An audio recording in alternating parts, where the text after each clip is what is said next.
अस्सलामुअलैकुम dear students, this is teacher H K और आप देख रहे हैं लर्न विद एच के। आज हमारा क्लास 7 है और इस क्लास में से हम सीखने जा रहे हैं कि हम किस तरह से ड्रेलिंग और बेवल टूल पाथ का इस्तेमाल कर सकते हैं। ड्रेलिंग टूल पाथ का भी कई जगहों पर अहमियत है कि कई जगहों पर वो इस्तेमाल होता है। तो आइए सबसे पहले हम ड्रेलिंग टूल पाथ सीखते हैं, बाद में हम आते हैं बेवल कार्विंग के लिए। तो ड्रेलिंग टूल पाथ को सीखने के लिए मैं यहाँ पर कुछ सर्कल्स ड्रा करूँगा ताकि ड्रेलिंग टूल पाथ को एक्सप्लेन करने में थोड़ी सी आसानी हो जाए। तो यहाँ पर मैंने एक सर्कल ड्रा किया। अब मैं इस सर्कल का कॉपीज़ लेने वाला हूँ। तो कॉपीज़ लेने के लिए मैंने ब्लॉक इन रोटेट कॉपी का इस्तेमाल किया। यहाँ पर मैं देता हूँ 5 कॉलम्स इन 10 रोज़। मैंने जैसे अप्लाई पर क्लिक किया तो ये ऑटोमेटिकली इसने ये जो सर्कल थे इसके कॉपीज़ बना लिए। ये ऑलरेडी हम डिस्कस कर चुके हैं जितने भी टूल्स हैं। अगर आप लोगों ने वो वीडियो नहीं देखी है तो आप लोग जाकर के वीडियोस देख सकते हैं। हमने स्टेप बाय स्टेप ट्यूटोरियल्स का जो लिंक्स है वो भी हमने डिस्क्रिप्शन में दिए हुए। तो इसका कॉपीज़ मैंने बना लिए। अब मैं यहाँ पर आ जाता हूँ ड्रेलिंग टूल पाथ पर। ये देख लीजिए, यहाँ पर आप लोग ऐसे सर्कल को ला करके रख दोगे तो यहाँ पर आपको ड्रेलिंग टूल पाथ नज़र आ जाएगा। तो ड्रेलिंग टूल पाथ पर आने के लिए मैं सबसे पहले जो हमारे पास जो मॉडल है उसको मैं सेलेक्ट कर लूँगा। फिर यहाँ पर मैं फिनिशिंग डिप दे दूँगा। 10 mm मैंने फिनिशिंग डिप दे दिया। अब यहाँ पर मैंने टूल सेलेक्ट करना है। जैसे मैंने इस पर क्लिक किया और मैं यहाँ पर आ जाता हूँ एंडमेल 6 mm का। जैसे मैंने एंडमेल 6 mm पर क्लिक किया तो आप लोग ये गौर कीजिए कि इसके बीचों बीच यहाँ पर एक क्रॉस बन गया। एक क्रॉस इसलिए बन गया कि हमारे पास जैसे प्रोफाइल टूल पाथ, वेबिट टूल पाथ, इसमें से क्या होता था कि प्रोफाइल टूल पाथ में इस लाइन के इनर काम हो जाता है या फिर आउटर और या फिर बिल्कुल लाइन की ऑन या अलोंग पर काम होना था। लेकिन यहाँ पर बात चेंज है। यहाँ पर हमारे पास जो सर्कल है, सर्कल के सीधा बीचों बीच में काम हो जाएगा। आप लोगों ने एक दूसरी बात जो है वो जहन में याद रखनी है कि भाई ये जो ड्रेलिंग टूल पाथ है ये रेक्टेंगल पर काम नहीं करता। स्टार जैसे पॉलीगॉन वगैरह वगैरह ये जितने भी चीज़ें हैं इन चीज़ों पर इसका कोई भी काम नहीं है। ये काम नहीं करता सिवाय सर्कल की। तो यहाँ पर हमने ये ले लिया और यहाँ पर नीचे आकर के ये जो चीज़ें हैं वगैरह वगैरह इससे हमारा कोई काम नहीं है। ड्रेलिंग सेंटर है, ऑल वेक्टर्स पर है, कैलकुलेट सेक्टर है, सर्कल वेक्टर है। तो ये सही है। यहाँ पर नीचे आकर के हमने मटेरियल डिफाइन करना है और फिर हमने सीधा कैलकुलेट करना है। तो ये देख लीजिए कैलकुलेट हो गया। अब मैं इसको सिमुलेट करने लगा हूँ। तो मैं इसको सिमुलेट कर देता हूँ। तो ये देख लीजिए भाई, ये जो है अब यहाँ पर सिमुलेट होने वाला है। सारे उधर मैंने मटेरियल जो थिकनेस था वो मैंने नहीं दिया था तो इसलिए बिल्कुल इसकी जो मोटाई बिल्कुल ज़ीरो आ रही है। तो ये देख लीजिए ड्रेलिंग टूल पाथ में सीधा ऊपर नीचे जाकर के हमारे लिए एक होल बना कर के रख देगा। तो ये हो गया हमारे पास ड्रेलिंग टूल पाथ। आई होप कि आप लोग समझ गए होंगे। तो अब तो हम दोबारा इस्तेमाल करते हैं बेवल कार्विंग। तो बेवल कार्विंग के लिए मैं क्या कर लूँगा, यहाँ पर मैं कुछ जो मॉडल्स है वो मैं बना लूँगा। तो ये हो गया हमारे पास टूल पार्ट डिलीट हो गया। ये मॉडल हमने ऑलरेडी बना करके रखा हुआ। इसको मैं सेंटर में कर लेता हूँ और इसका जो साइज़ है मैं थोड़ा बड़ा कर लूँगा। अगर हम आल्ट प्रेस कर लेंगे तो इसके चारों साइड ऑटोमेटिकली एक ही दिशा में यानी कि एक ही डायरेक्शन में बढ़ जाएंगे।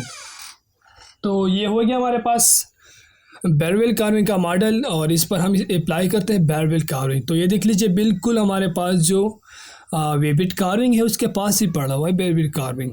जैसे मैंने इसके ऊपर क्लिक किया और इसके ऊपर क्लिक करने के बाद ये हो गया हमारे पास। मैंने मॉडल को सेलेक्ट किया और यहाँ पर मैं आ गया।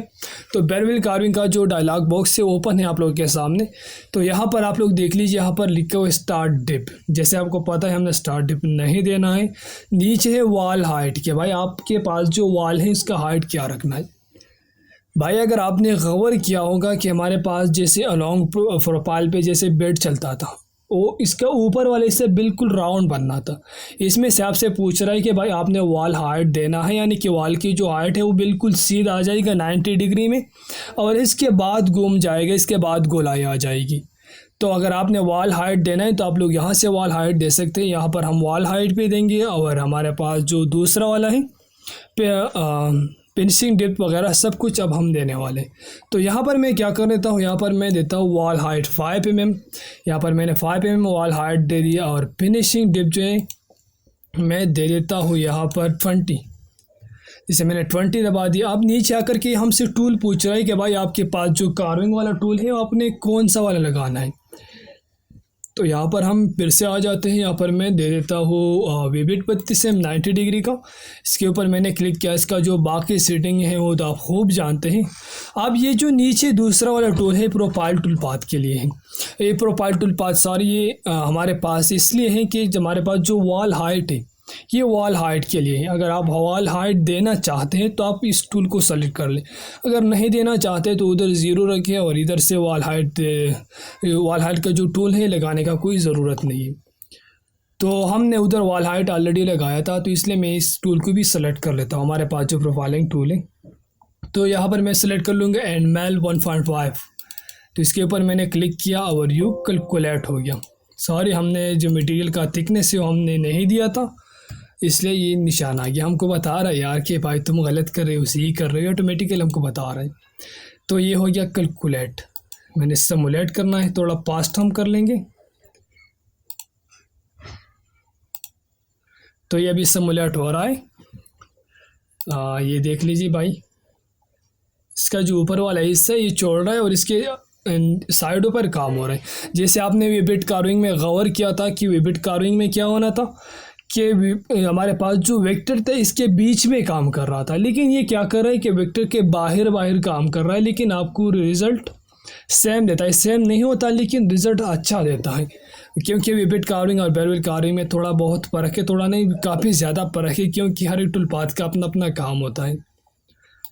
तो ये भी सिमुलेट हो जाएगा। अभी आपको ये समझ आ जाएगी कि भाई ये क्या कर रहा है।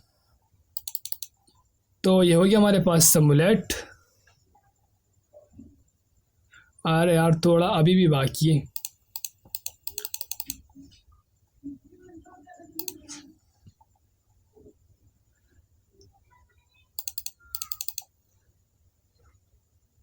तो मेरे ख्याल से यार मैंने यहाँ पर सिमुलेट को डिलीट करना चाहिए और मैं आर्म टूल पाथ को सिमुलेट कर लूँगा ताकि हमारा जो टाइम है वो बच जाए, क्योंकि सिमुलेट होता ही बहुत ज़्यादा टाइम लेगा। मैंने बस सिंपल सा लगा लिया था, यहाँ पर ये ऑटोमेटिकली सिमुलेट हो गया। तो ये देख लीजिए, यहाँ से इसने वॉल हाइट किया और यहाँ से इसने जो राउंड लगा था वही किया। तो अब इसको मैं ये क्लियरेंस वाला जो टूल पाथ है वो लगा करके दिखा देता हूँ आपको ये समझ आ जाएगा, क्योंकि ऑलरेडी हमने कुछ ऐसा बनाया थोड़ा बहुत कम्प्लेक्स है लेकिन बहुत ज़्यादा इजी है, यकीन कीजिए। ये हो गया हमारे पास। इसको अब मैं एरिया क्लियरेंस का जो टूल पाथ है वो लगा लेता हूँ। इन टूल पाथ्स को मैं बंद कर लूँगा और ये हो गया हमारे पास ऑल सेलेक्टेड। और एरिया क्लियरेंस के टूल पाथ पर मैंने क्लिक किया। यहाँ पर मैं देता हूँ 20 mm का फिनिशिंग डिप्थ। मैं टूल सेलेक्ट कर लूँगा। यहाँ पर हमारे पास पड़ा हुआ है एंडमेल 3 mm का और ये हो गया कैलकुलेट।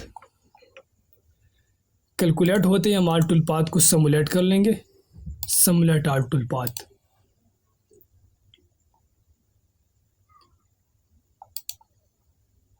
ये अभी एरिया क्लियरेंस हो रहा है।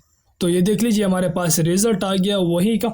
यहाँ से यहाँ तक वॉल हाइट था, यहाँ से राउंड बन गया और ये हो गया हमारे पास वो फ्लावर क्रिएट, वो डिज़ाइन बन गया।